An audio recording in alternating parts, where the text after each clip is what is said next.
السلام عليكم ورحمة الله تعالى وبركاته. أعوذ بالله من الشيطان الرجيم. بسم الله الرحمن الرحيم. الحمد لله رب العالمين والعاقبة للمتقين ولا عدوان إلا على الظالمين. أشهد أن لا إله إلا الله وحده لا شريك له وأشهد أن محمدا عبده ورسوله. اللهم صل وسلم وبارك على سيد المرسلين إمام المتقين وقائد الدعاة والمجاهدين وعلى آله وصحبه ومن تبعه ونصره إلى يوم الدين. سبحانك لا علم لنا إلا ما علمتنا إنك أنت العليم الحكيم. ولا حول ولا قوة إلا بالله العلي العظيم. رب زدني علما وارزقني فهما. أما بعد،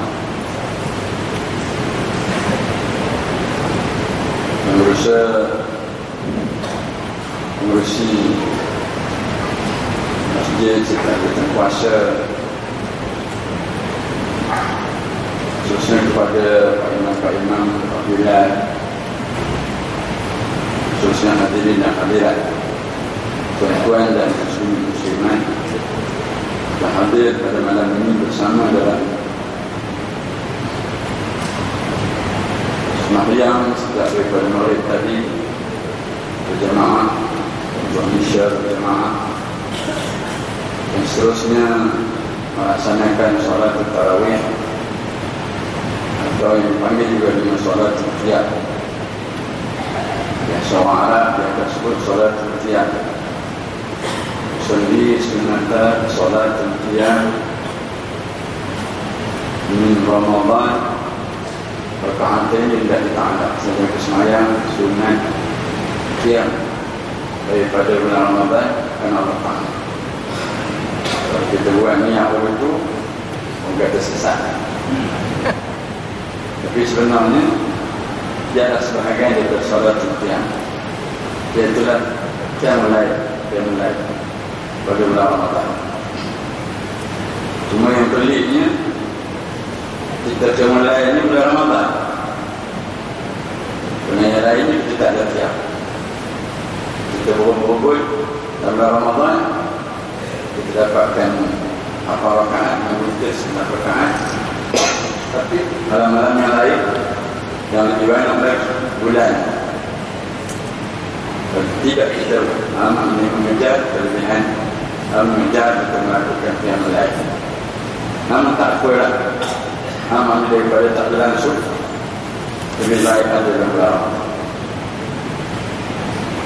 Jadi pada malam ini kita nak menyentuh suatu tajuk yang besar dari sudut tuntutan atau pelaksanaan. Ramadan adalah suatu bulan yang mengakhirkan kita kepada Allah Subhanahu wa taala, kepada Allah Subhanahu. Suatu perkara yang besar. Saya pun tak tahu boleh tidak boleh berbincang tajuk ini. Aku atau tidak untuk membincangkan tajuk ini. Tajuk ini besar, tuntutan pelaksanaan. Namun atas tuntutan ilmu dan masyarakat yang perlu untuk mendekati diri kepada Allah Subhanahu wa taala, maka saya beranikan diri untuk bersama-sama membincangkan. Bersama-sama kita bincang, sama-sama kita buat. InsyaAllah ini izin Allah Subhanahu wa taala kita boleh hampir Allah Subhanahu wa taala dengan dekat Ramadan. Kita diberitahu Nabi sallallahu alaihi wasallam dalam hadis yang tidak asing lagi, bahawa bulan Ramadan ini segala-galanya. Nabi sallallahu alaihi wasallam menyebut, dan kita salah dengar hadis ini.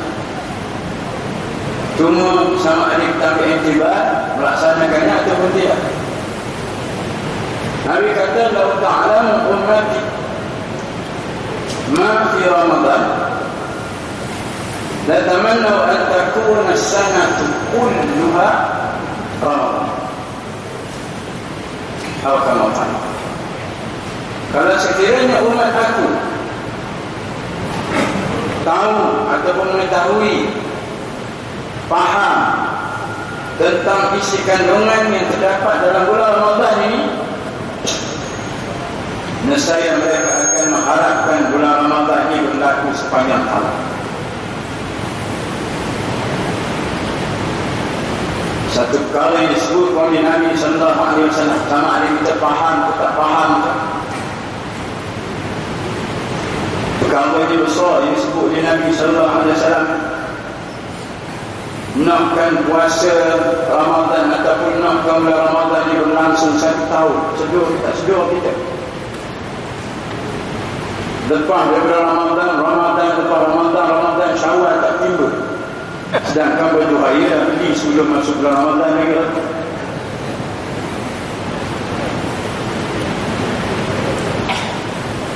Belum puasa lagi kita dah terpah baju raya. Maknanya bersedia itu untuk menyambut Syawal. Puasa sama tak beli lagi pun tak apa.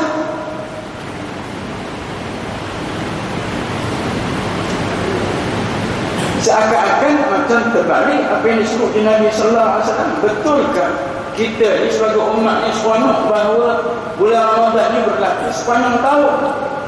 Lepas bulan Ramadan lagi pula, bulan Syawal pula, Ramadan pula. Lepas itu Ramadan lagi tak timbul-timbul Syawal. Kerana apa? Kerana isi kandungan bulan Ramadan. Ramadan. Kelebihannya cukup dahsyat. Kelebihannya cukup besar bagi orang-orang yang memahaminya, bagi orang yang mendalaminya. Itu pasal kita sekarang ini nak membincangkan perkara itu supaya kita sedar dan kita faham. Dalam sebuah hadis yang lain, Nabi sallallahu alaihi wasallam membuat perbandingan di antara bulan Sya'ban dengan bulan Ramadan, dengan bulan-bulan yang lain. Ini juga memberikan kefahaman kepada kita. Hadis yang saya bacakan mula tadi, tuan-tuan balik rumah, puan-puan balik rumah, fikirkan dalam masa-masa.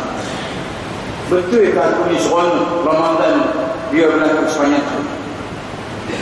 Kalau tak seronok, maknanya kita tidak tahu lagi apa kandungan dalam bulan Ramadan. Kita belum lagi melakukan perkara yang banyak untuk menghadirkan diri kita kepada Allah Taala dalam bulan Ramadan. Hadis yang kedua yang disebutkan tadi, iaitulah hadis yang menceritakan kelebihan bulan Sya'ban dan bulan Ramadan berbanding dengan bulan-bulan yang lain. Nabi kata bulan Sya'ban ini dibandingkan dengan bulan-bulan yang lain, selain daripada bulan Ramadan, seumpama aku dan umatku. Aku dengan umatku. Aku dan rasul-rasul yang lain. Maknanya dia punya standard tu di antara nabi-nabi biasa, rasul-rasul biasa dengan penghulu Nabi, iaitu Nabi Muhammad sallallahu alaihi wasallam, Nabi Sayyidul Mursalin. Tapi Ramadan bila dibandingkan dengan bulan-bulan yang lain selain daripada Sya'ban adalah seumpama Tuhan dan hamba makhluk. Dahsyatlah benar. Kalau Nabi dengan rasul-rasul yang lain itu tak tinggi sangat, sebab Nabi kemudian angkat sikit ialah Sayyidul Mursalin, penghulu kepada rasul-rasul. Tapi Ramadan dibandingkan dengan bulan-bulan yang lain adalah seumpama Allah dengan makhluk, Khaliq dan makhluk. Satu kali cukup dahsyat perbandingan ini, membayangkan segala-galanya adalah bulan Ramadan. Inilah masa, inilah bulannya untuk kita menghampirkan diri kepada Allah Subhanahu wa taala. Inilah permulaan. Orang nak berhenti merokok pun inilah mula. Kalau tangguh-tangguh lagi teguh kan.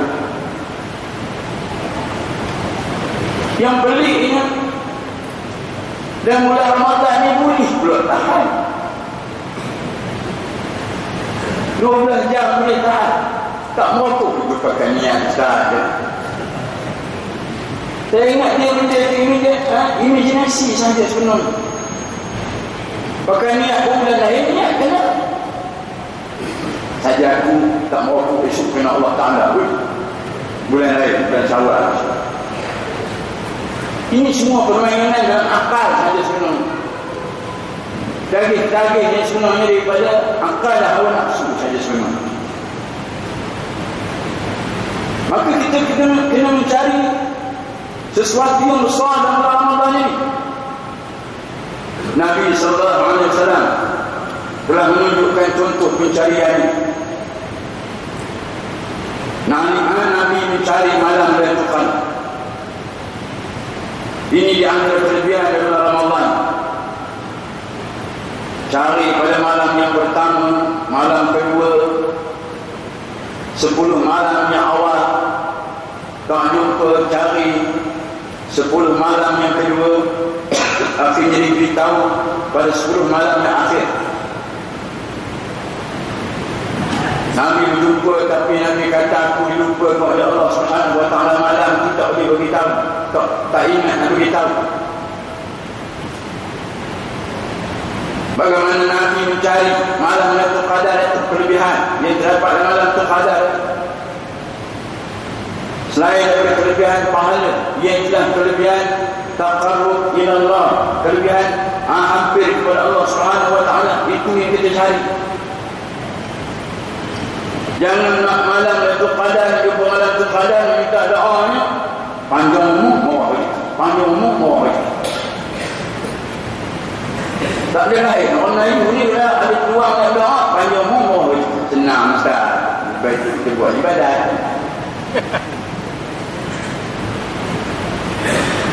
Kita minta kepada Allah Subhanahu Wa Taala supaya dia berikan ini keampunan kepada kita, dibukakan dada kita, diberikan nur hidayah, diberikan cahaya petunjuk keredaan Allah Subhanahu Wa Taala yang kita pohon, dibukakan pembukaan sebagaimana dibuka orang-orang yang arifin yang kenal Allah Subhanahu Wa Taala. Futuhul arifin. Ini kita minta pada malam Lailatul Qadar dan pada malam-malam yang lain dalam bulan Ramadan. Selain daripada itu, bulan Ramadan ini terkandung dua nur, dua cahaya yang kita kena kejar dalam bulan Ramadan. Dalam sebuah hadis kursi diceritakan bahawa Allah Subhanahu Wa Taala berfirman kepada Nabi Musa alaihi salam. Tuhan kata, "A'taitu ummat Muhammadin nurain kay la yudhirruhum zulmatan."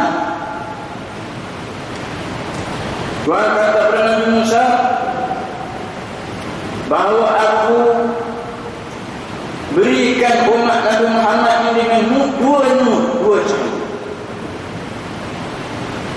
supaya mereka tidak akan gelap dalam dua kegelapan. Nabi Musa AS bertanya kepada Allah Subhanahu Wa Taala. Qala Musa, "Man nurani ya Rabbi?" Apakah dia dua cahaya ini, dua cahaya yang diberikan kepada umat Nabi Muhammad ini? Qala Allah, maka jawab Allah Subhanahu Wa Taala, "Nur Ramadan wa nur Quran." Cahaya Ramadan dan cahaya Quran. Kemudian ditanya lagi, "Wa ma zulmatani ya Rabbi?" Apakah dia kegelapan itu ya wahai Tuhan? Qala, Tuhan jawab, "Zulmatul qadri wa zulmatu yaumil qiyamah." Dia itulah kegelapan dalam kubur, dan keduanya adalah kegelapan di padang mahsyar di hari kiamat. Ini diberikan kepada umat Nabi Muhammad, termasuk kita, yang tidak diberikan kepada umat-umat yang terdahulu daripada kita. Suatu kelebihan. Tapi pasal kita tak tahu, tak ngaji, tak faham, hina dia. Tidak pernah berniat untuk mencari cahaya apa yang dipanggil ini cahaya Ramadan, nur Ramadan. Ada cahaya ke Ramadan yang mustahil. Tak maulah, tak pernah pula memang ada cahaya pula Ramadan.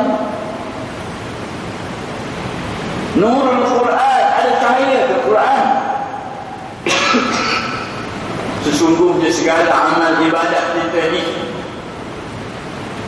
akan dibentukkan oleh Allah Subhanahu Wa Taala dengan cahaya. Dia bercahaya. Kita baca Quran dalam tadarus itu dia bercahaya. Tadarus Quran ataupun Quran yang kita baca sendiri-sendiri dalam bulan Ramadan dia bercahaya. 2 bulan Ramadan dia bercahaya juga. Tapi dalam bulan Ramadan dia special sikit. Dia lagi special. Pahala yang diganda-ganda oleh Allah Subhanahu Wa Taala. Kerana pahala sunat akan dijadikan seumpama pahala wajib, menunjukkan perkara yang wajib. Cahaya Ramadan dengan kita menunaikan hak ini. Nak memperoleh cahaya Ramadan ini bukan maunya puasa yang begitu saja. Sudah tentulah kita mesti mendapat puasa yang berkualiti, puasa yang baik, puasa yang boleh diterima oleh Allah Subhanahu Wa Taala. Maka masuklah kepada perbincangan puasa yang dipanggil dengan puasa khawas. Puasa orang-orang yang salihin, bukan puasa awam. Kalau puasa awam ni puasa kita yang dah biasa-biasa itu, tak makan, tak minum, tak merokok. Itulah puasa kita. Daripada dulu lagi, kecil-kecil lagi kita puasa. Dari kecil-kecil kita puasa. Tak makan, tak minum, tak merokok. Yang lain semua dibantah, semua dibuat. Ini puasa ini namun puasa awal. Puasa ini puasa yang tidak ada kualiti. Puasa ini puasa yang tidak ada nur. Dia tidak boleh menerangi dalam kubur, kegelapan kubur nanti. Dalam kubur gelap tuan-tuan. Bukan boleh sambung-sambung wayar elektrik dalamnya, tak boleh. Kalau ada berlaku dalam, dia tetap gelap juga di sisi orang yang merasa ini. Kerana dia adalah alam barzakh. Alam kubur ini bukan alam kubur, lubang kubur yang zahir itu. Itu hanyalah alam zahir. Lubang kubur yang sebenar ialah alam barzakh. Ialah dalam bentuk kerohanian, alam gaib. Di situ dipanggil dengan Baitul Wahsh. Baitul Wahsyah. Kubur ini digelar dengan Baitul Wahsyah. Iaitulah rumah yang melihatkan kita. Ini tak seronok duduk situ. Baitul Dud, rumah cantik. Baitul Zulmah, itulah dia rumah yang gelap kita.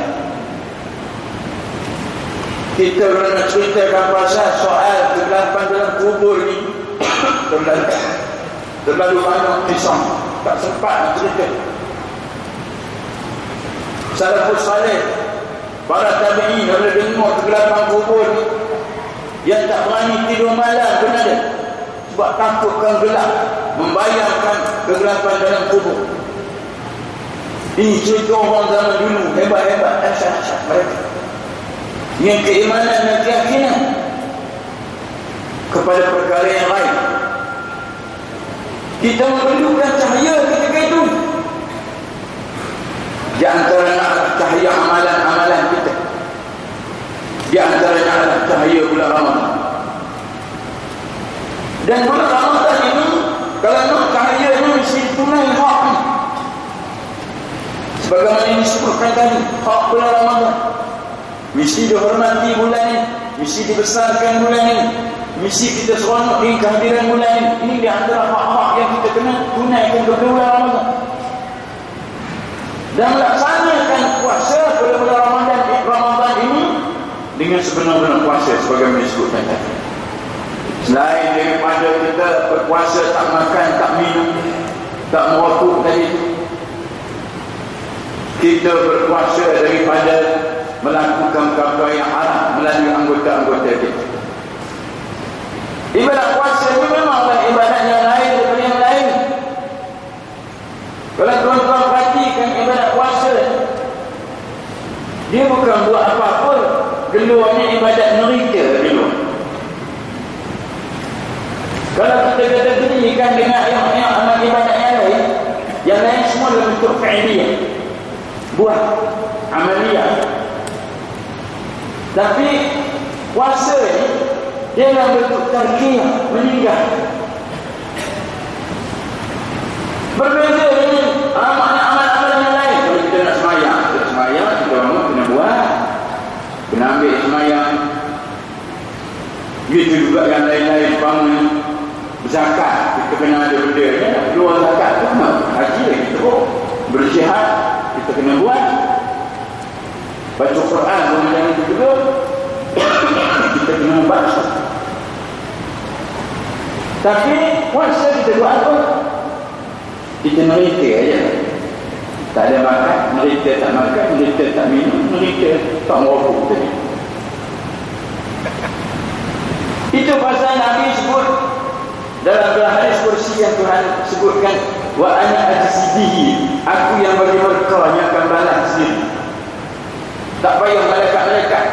Kerana maknanya puasa ni dia lebih daripada yang lain-lain. Markah dia tinggi, lebih tinggi daripada amal ibadat yang lain. Kemungkinan dia lebih daripada 700 kali ganda. Kerana dia adalah satu amalan yang cukup rahsia di antara hamba dengan Allah Subhanahu wa taala. Oleh kerana itu kita kena menghargainya, kita kena menjaganya. Tidak melakukan maksiat, tidak melakukan perkara yang mungkar melalui mata, melalui telinga.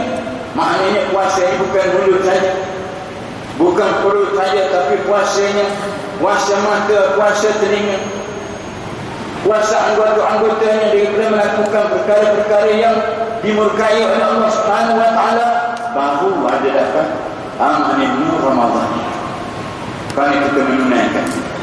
Dan satu lagi yang disebut iaitu tidak membatalkan konsep ataupun hikmah puasa itu dengan makan ketika berbuka dengan terlalu banyak. Kita kalau makan ketika berbuka dengan terlalu banyak, dia akan membatalkan hikmah berpuasa. Sudah macam kita berbalak-balik itu aja. Oh tadi tak makan 2 pinggan ni. Hari tadi, pagi tadi, hari kita balik 2 pinggan. Minta video kita makan ni. Kalau itu keadaannya, macam mana dapat nur Ramadan? Macam mana kita mendapat hikmah yang dipanggil dengan cahaya Ramadan ini, yang ia nak akan menerangi dalam kubur nanti. Ini yang kita lambakan, ini yang kita cari. Tak usah nak cerita saum khawas itu. Itu tingkatan nombor 3 yang tinggi sekali. Puasa orang yang teramat istimewa. Tak usah nak cerita. Ceritakan orang, kita tak lagi yang buat. Itu tinggi sangat. Sampai berpuasa tak boleh fikirkan hal-hal yang berbentuk keduniaan dan seumpama ini puasa wali-wali. Puasa Nabi-Nabi. Itu khawasul khawas. Kita cerita puasa khawas saja cukup. Ada bagaimana puasa saum salihin, orang-orang yang salih. InsyaAllah dengan puasa itu kita akan memperoleh ilmu Ramadan yang akan menerangkan kita dalam kubur. Hari kita terang dalam kubur. Dalam kubur ni dia adalah perjalanan yang pertama kita menuju kepada Allah Subhanahu wa taala. Kalau dalam kubur dah terang, dalam kubur dah selamat, maknanya perjalanan kita menuju kepada Allah SWT akan selesai dan selamat insya-Allah. Tapi kalau dah ada masalah dalam kubur dah gelap, dalam kubur dah ada masalah, maknanya selepas daripada itu, maknanya laluan selepas daripada itu amat menyusahkan kita untuk bertemu dengan Allah Subhanahu. Ini kita kena cari dalam bulan Ramadan. Selain daripada itu, Nurul Quran yang kita kena cari dalam bulan Ramadan dengan mengamalkan, membaca. Kena baca dulu, kemudian kena amalkan. Kita ni kadang-kadang buat hujah juga kita. Kalau baca je amal beda, tak apa kita kata. Baca saja amal ni dah kita kata. Sudahnya baca bini dah, ngamal bini dah. Betul? Ini selalu alasan orang lain. Orang lain dia main orang itu.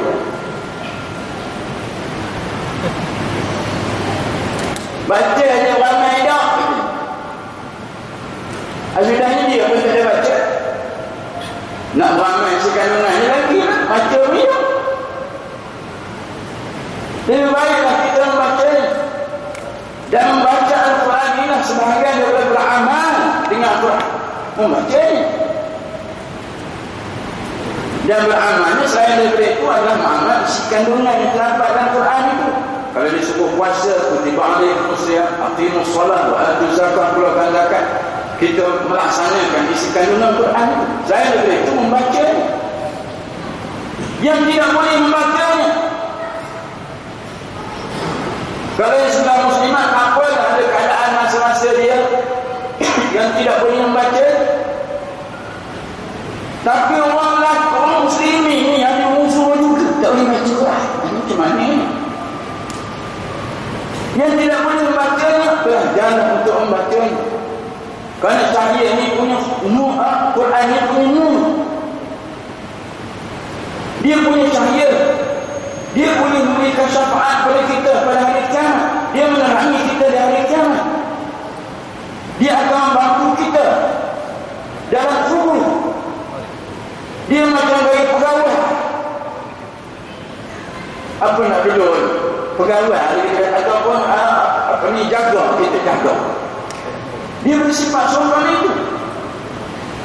Ini Nur Quran. Ada suatu riwayat yang diceritakan oleh Imam Al-Juwayni. Imam Juwayni adalah imam, nama lain dia Imam Haramain, imam guru kepada Imam Al-Ghazali rahimahullah. Menceritakan dalam kitab tafsir dia bahawa ada seorang yang bernama Muwarraq Al-Ijli. Muwarraq Al-Ijli ini sudah tentulah orang yang hebat. Walaupun kita tak biasa dengar namanya, tapi mereka ni adalah mereka yang hebat-hebat dalam amalan mereka. Ketika nak meninggal, dia boleh bersembang lagi. Dia nak meninggal, sakit nak meninggal. Muwarraq Al-Ijli baring duduk dalam kebun. Kemudian seberapa ketika kami melihat cahaya keluar daripada kepala Muwarraq, daripada sebelah kepala keluar cahaya. Kami ra'ayna, kami lihat cahaya keluar daripada kepala korban ni kata. Kemudian tak berapa lama lepas itu keluar pula cahaya dari sebelah kaki. Keluar cahaya dari sebelah kaki. Kemudian tak lama lepas itu keluar pula maknanya daripada tengah-tengah badan ni keluar cahaya. Selepas daripada itu kami terdiam seketika. Sebab kami tertanya-tanya dalam hati, tak cakap cahaya apa ini. Kemudian Muwarraq Al-Ijli buka muka dia daripada selimut itu.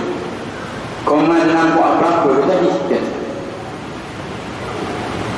Kata sahabat-sahabat yang menghadap itu, ada kami nampak cahaya daripada sebelah kepala, keluar daripada sebelah kaki dan keluar